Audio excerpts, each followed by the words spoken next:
Welcome. I'm coming to you today from White Salmon, Washington, right on the river with Oregon. This is over my shoulder is the Columbia River. It's called the Columbia River Gorge. My daughter, her husband, and my three grandchildren all live out here.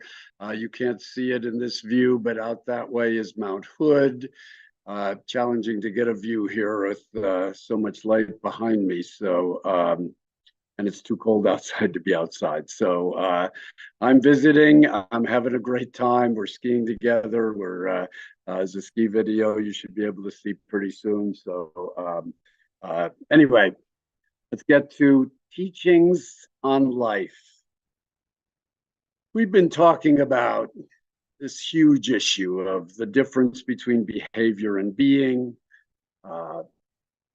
Conditional and unconditional love, that behavior is conditional, but being is unconditional. To love someone unconditionally is to love who they are, not necessarily everything they do. I gave you the teaching on Jesus' statement to love your enemies. It does not mean you have to love everything they're doing.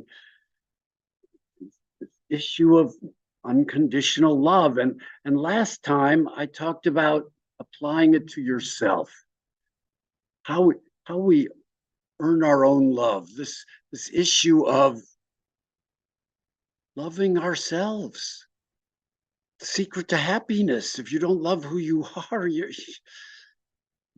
doomed to unhappiness.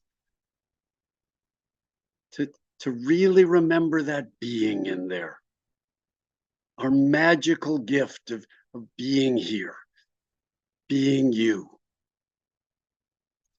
This is worthy of love. Yes, we're all struggling. Yes, this is a challenging place. We're learning how to behave.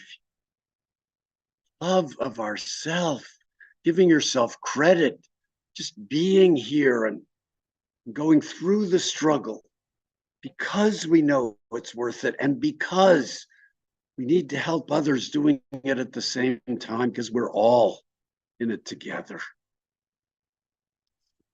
Issue of finding that love for ourselves. And when we do, when we can, that is the secret to loving others. Because we're all worthy of love. To love others is to understand that just like you, they're struggling. Just like you, they're in a challenging place. Suffering is this is the way we learn. Suffering is an epidemic. So we're not going to get out of here without suffering. To know that, to remember that, to understand that the choices we're making are the best ones we can for the circumstances we find ourselves in. And sometimes they're wrong. Mistakes are teachings. This is what's going on here. This is how we learn. And appreciating others' efforts. One of the ways in which I translate the word love is into the word appreciation. To appreciate others for the challenge, for the struggle, for the work they're doing. To appreciate ourselves for taking on the challenges that we're taking on. To appreciate others, to give them the benefit of the doubt, to appreciate the attempts, the intention, often misguided. I've already talked about the fact that we don't have to love everything everyone does. We do get to judge behavior, but it's that being.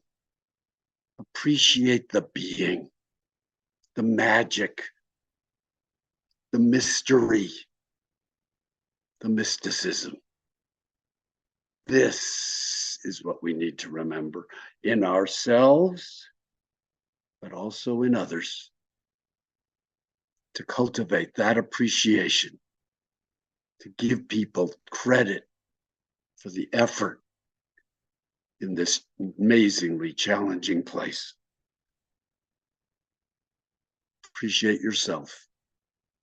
Appreciate others. We're all worth it. From Oregon and Washington State, have a great day. Blessings to all.